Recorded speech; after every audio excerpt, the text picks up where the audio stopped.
Hello students, कैसे हैं आप लोग। आपका अपना यूट्यूब चैनल बेसिक समझ में स्वागत है। यदि आप मैथ में 70 में 70 लाना चाहते हैं, देखो मेरा खुद ही 66 70 में 66 नंबर मेरा खुद ही है, और इस वीडियो को अंत तक देखते हो तो आपका 65 प्लस तो आराम से आ जाएगा। देखो इसके पहले मैंने 20 MCQ जो मॉडल पेपर है उसका करवा दिया है, और ये 6 नंबर का आता है, 5 नंबर का आता है एक और, तो ये वाला जाकर देख लेंगे। वीडियो के डिस्क्रिप्शन में मैं लिंक दे दूंगा, नहीं तो प्लेलिस्ट में आप सीधे चले जाएंगे तो आपके लिए सुविधा रहेगा।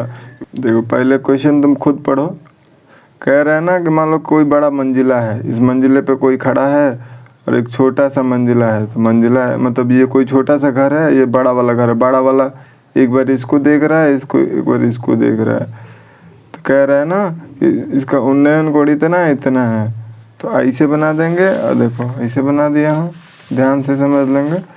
देखो कह रहा है कि 8 मीटर का ये है, 8 मीटर का ये है, इसको ध्यान से पढ़ेंगे ना तो मेन इसमें होता है अवनमन कोण। कौन सा कोण कौन बनेगा उसी को देखो। ऊंचे भवन के शिखर, तो ऊंचे भवन के शिखर का उन्नयन अवनमन कोण कितना है, तो 30 अंश। तो देखो ऊंचे भवन, ये ऊंचा भवन है ना, तो इसका 30 अंश है, तो ये समझ में आना चाहिए बस। ये हाइट एंड डिस्टेंस, ऊंचाई और दूरी वाला है, ये हमेशा आता है, और 1 से 2 आराम से आएगा। 2 क्वेश्चन आराम से आ जाता है, 6 नंबर प्लस 4 नंबर, 10 नंबर का आराम से आ जाएगा इसी में से। तो देखो प्रश्न पढ़ लिए, ये बना दिए ना, तो बाकी कथा कहानी लिख लेना तुम कि ये पीसी क्या है, बहुमंजिला मंजिल है, इससे ये होम नीचे वाला छत का ये शिखर है। नहीं भी लिखोगे तो पूरा पूरा नंबर मिलेगा, और नाम लिख लोगे ऐसे बना लोगे तो इसी में 2 नंबर दे देगा जो बनाए हो ऊपर। अब समकोण त्रिभुज पीबीडी में देखो पीबीडी, यहाँ सूत्र क्या लगेगा, हाइट एंड डिस्टेंस, ऊंचाई और दूरी में एक ही सूत्र है, tan थीटा बराबर लंबवत आधार। ये आपको पता होना चाहिए, और वैल्यू पता होना चाहिए कि tan 30 अंश की वैल्यू कितनी होती है। देखो PD बटा में BD करोगे तो tan 30 अंश हो जाएगा, 30 अंश की वैल्यू इतनी होती है, तो एक रिलेशन यहाँ से निकल जाएगा। एक बार ये त्रिभुज ले लिए और एक बार ये त्रिभुज ले लिए, तो इस त्रिभुज में आओगे तो PC बटा में AC हो जाएगा, वो क्या हो जाएगा, इतना हो जाएगा, इस तरह हो जाएगा ना भाई। तो इस हिसाब से देखोगे ना, थोड़ा देख लेना, जो समझाना तो हमने समझा दिया भाई। बाकी कोई डाउट हो तो कमेंट कर दियो, ठीक है। देखो अगला क्वेश्चन, देखो अगला क्वेश्चन पढ़ लिए। अब देखो उसके हिसाब से मैंने बना रखा है, कहा कि आपको कोण पहचानने आना चाहिए। फिर क्या करेंगे, एक बार ये त्रिभुज ले लेंगे, एक बार ये त्रिभुज ले लेंगे, और ध्यान से देखोगे ना तो सेम है, उसके बाद बताने की ज़रूरत नहीं है। उसके बाद कैलकुलेशन है, आंसर हाइट आ जाएगी। ये एच पूछा है, एच झंडे की ऊंचाई पूछा है, बस देख लोगे भाई। इसमें ज़्यादा समझाऊंगा ना तो आपका टाइम वेस्ट हो जाएगा, बाकी समझाना हो तो फिर से बोलना, मैं बता दूंगा। देखो ये क्वेश्चन पढ़ लेना तुम, और उसके हिसाब से ये बनाना होता है। देखो इस क्वेश्चन में थोड़ी सी अच्छी बात यह है कि जब सूर्य का उन्नयन कोण 60 अंश है, 60 अंश है ना, तो x है, और जब 30 अंश होता है ना तो 40 मीटर बढ़ जाता है। ये परछाई है, ये परछाई है, ये मीनार है, यहाँ सूरज भगवान है, ऐसा कुछ क्वेश्चन है, ठीक है। तो फिर वही का लगा दोगे, एक बार ये त्रिभुज ले लोगे, एक बार ये त्रिभुज ले लोगे, पूरा ये नहीं छोड़ोगे, ये दोनों त्रिभुज में शामिल होना चाहिए। एक बार ये त्रिभुज, एक बार ये त्रिभुज, दोनों त्रिभुज ले लोगे तो देखो दिख रहा है कुछ सेम है। tan थीटा का सूत्र लगा देना है बस। इस क्वेश्चन को स्किप मत करना भाई, टाइम बचे आपका बस। देखो अगला क्वेश्चन क्या है, दे देगा, कह देगा कि इसका समांतर माध्य ज्ञात कीजिए। ध्यान रहे, तो समांतर माध्य ज्ञात करने का क्या करोगे, पहले इसको जैसे दिया वैसे लिख लोगे। और xi बराबर क्या होता है, कोई बताएगा। xi बराबर इन दोनों का मीन होता है, मैंने 10 और 20 कितना होता है, 30 है, 30 का आधा 15। उसी तरह इसको जोड़ के आधा करोगे तो ये बोलते हैं xi, तो जोड़ के आधा कर लोगे, लिख लोगे। di क्या होता है, देखो xi माइनस a, किसी एक को, मतलब बीच वाले में सम, इन 6 में से बीच वाले को ले लेना, किसी एक को ले लोगे तो ये हो जाएगा a, ठीक है, ये होता है a। तो xi माइनस a बराबर, अब 35 में से 15 में से 35 घटाओगे कितना होगा, इतना घटा के देख लोगे। उसके बाद क्या करोगे, fi, एफ आई कहाँ है, एफ आई यहाँ है जो बारंबारता दिया है। डी आई अभी निकाले, F I to D I करोगे यानी कि डी आई यानी कि 20 गुणे 2 माइनस 46 माइनस 100 ऐसे कर लोगे। अब देखो सिग्मा एफ आई बराबर कितना है, 50 हो जाएगा। Sigma F I D I बराबर 380। सूत्र, ये बस सूत्र याद होना चाहिए, ये समझा ही रहा हूँ कैसे कहाँ निकला, बस थोड़ा सा ध्यान से देख लेना। तो डी बार बराबर कितना होता है, तो ये जो आया sigma F I D I क्या होता है, तो सबको जोड़ा गया है। सिग्मा एफ आई क्या है, तो इन सबको जोड़ा गया है, ठीक है। तो sigma F I D I 380 है, सिग्मा एफ आई 50 है, तो इनको हल करोगे तो 7.6 आ गया, लेकिन आंसर नहीं है। समांतर माध्य बराबर क्या होता है, तो समांतर माध्य बराबर होता है ए प्लस ये जो डी आई निकाले हो विचलनों का माध्य, दोनों का एडिशन होता है, तो ये आंसर हो गया। ये हमेशा आता है और 2023 में भी आएगा यही। अब देखो, अब इसी का बहुलक निकालना होगा तो क्या करेगा, सेम क्वेश्चन का कह देगा बहुलक निकालिए। तो बहुलक में सबसे पहले देखते हैं सबसे बड़ा, इधर बारंबारता वाला सबसे बड़ा सा कौन है, ठीक है। तो सबसे बड़ा कौन है, 15। बहुलक मतलब जो बहुत बार आया हो, तो 15 है सबसे बड़ा, तो वही वाला अंतराल ले लेंगे जो पहले बड़ा है। बहुलक निकालने के लिए क्या करते हैं, जो सबसे बड़ा हो बारंबारता में सबसे जो बड़ा हो उसको ले लेते हैं, उस कॉलम को ले लेते हैं, और जो ये पहला वाला 40 है वो एल हो जाता है, ये F1 हो जाता है, F0 ऊपर वाला F0 हो जाता है और नीचे वाला F2 हो जाता है। ये याद रखेंगे। कैसे हुआ, तो जो अधिक वाला है उसको उसी कॉलम को ले लेंगे, और ये 40 इसका मतलब पहला अंतराल L हो जाएगा। इनका जो डिफरेंस है 40 और 50 का डिफरेंस है वो H हो जाएगा। और देखो F1 F2 F0, बात समझ में आ गया। और सूत्र होता है बहुलक का, देखो बहुलक का सूत्र लगा लो, आंसर आ गया। देखो अगला क्वेश्चन क्या है कि माध्यक दिया है और एक्स वाई की वैल्यू हमें ज्ञात करनी है। तो देखो इस क्वेश्चन में इतना सा छोड़ दिया है, तो क्वेश्चन पढ़ लोगे और इतना भी क्वेश्चन में है। आंसर देखो, इसका माध्यक कैसे निकालते हैं, तो देखो अंतराल लिख लिए, बारंबारता लिख लिए, ये तो इतना दिया ही रहेगा। और संचयी बारंबारता लिखते हैं, इसको बोल ये लिखा हूँ संचयी बारंबारता। संचयी बारंबारता किसे कहते हैं, तो पहली बार तो 5 लिख देंगे, उसके बाद ये बाद वाले को ऐड कर देंगे, तो 5 + x लिख दिए। तो अगली बार में क्या लिखेंगे, इसको ऐड करके लिखेंगे, लिख दिए, ऐसे ऐड करते जाएंगे। यानी कि 5 में इसको जोड़ 5 यहाँ लिख दिया, फिर 5 + x, फिर 5 + 20 + x, मतलब ये आ गया ना तो इसका अगला वाला जोड़ देना है, फिर ये आ गया तो इसका अगला वाला जोड़ के लिख देना है, ठीक है। इतना समझ में आ रही है, ध्यान से देखेंगे।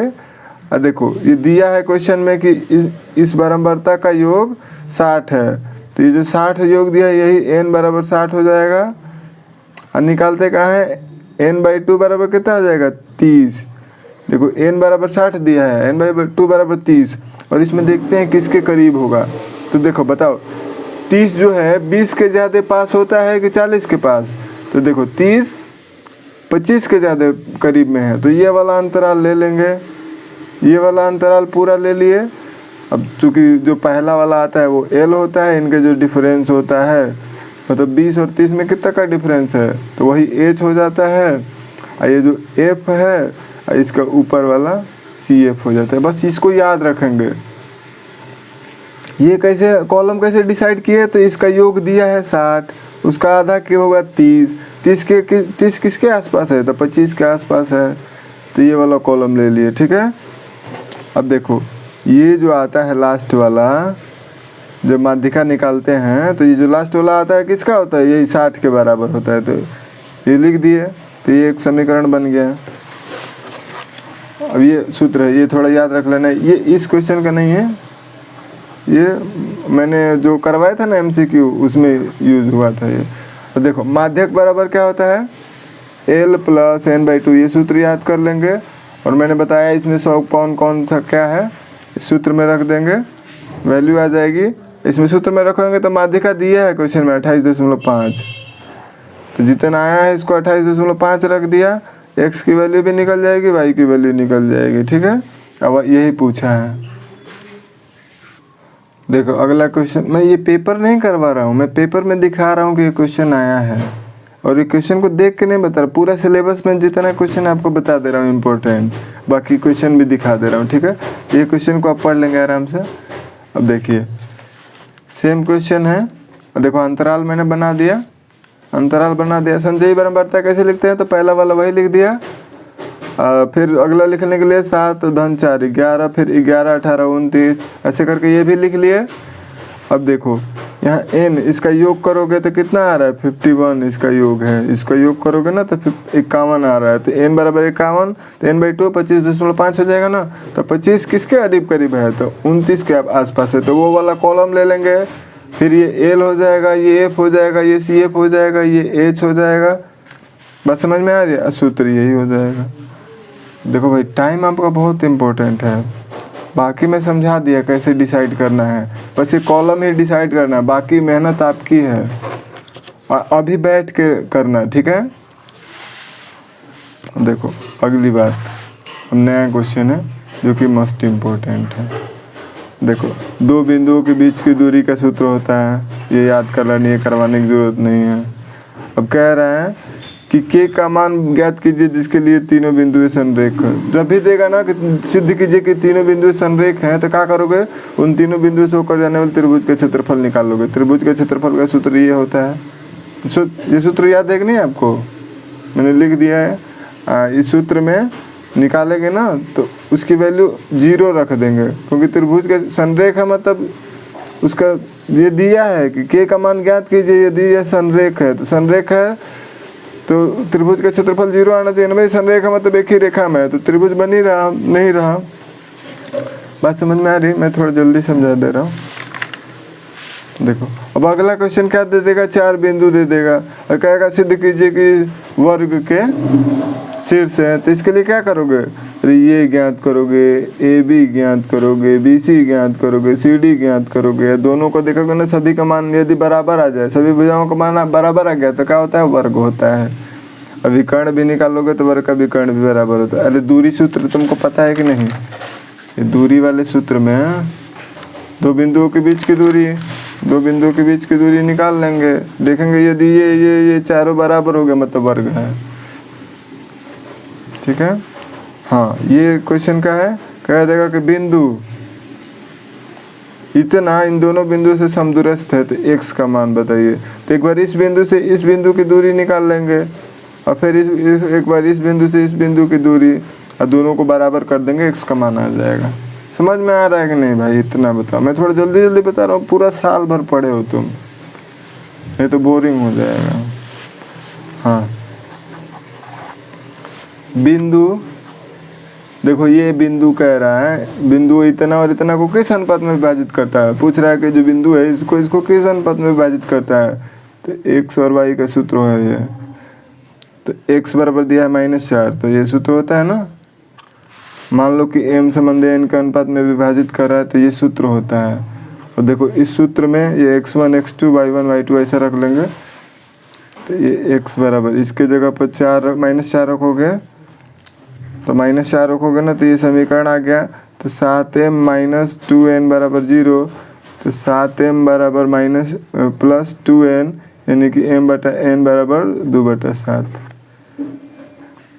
देख लेना ये, ठीक है।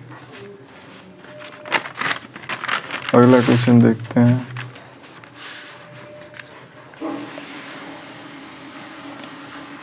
देखो समरूप त्रिभुज का ये गुण है, देखो पढ़ लोगे, ये क्वेश्चन ये वाला आता है, कह देगा कि दो समरूप त्रिभुजों के भुजाओं का अनुपात ये है, इसके वर्गों का क्षेत्रफल का अनुपात बताइए। तो क्षेत्रफल का अनुपात क्या होता है, इतना होता है, इनके वर्गों का अनुपात के बराबर होता है। पूर्ण वर्ग बनाने की विधि से इस समीकरण का क्या निकालना है, मूल निकालना है। मतलब देखो x² है तो इसका कितने मूल संभव है, मतलब x का मान कितना हो सकता है, 2 हो सकता है। जितना पावर होता है उसका उतना मान होता है, ठीक है। तो देखो पूर्ण वर्ग बनाने के लिए सबसे इम्पोर्टेंट है कि यहाँ 1 होना चाहिए, मतलब x का जो गुणांक है वो क्या होना चाहिए, 1 होना चाहिए। तो इसको 1 बनाने के लिए क्या करेंगे, 5 से भाग दे देंगे, 5 से भाग दे दो, तो 5 से भाग दे दोगे तो क्या होगा, इतना हो जाएगा। 5 से भाग दे दिए, उसके बाद क्या करते हैं कि जो x का गुणांक है लिख दोगे, x का जो गुणांक है उसके आधे का वर्ग, x के गुणांक आधे का वर्ग कितना हो जाएगा, 3/5।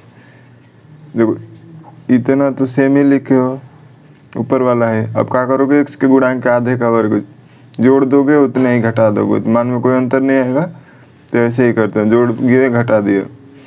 अब देखो जो जोड़े हो ना 3/5, 3/5 या माइनस x, माइनस क्यों होता है, देखो यहाँ x के गुणांक में यदि माइनस होता है ना तो यहाँ माइनस होता है, ठीक है।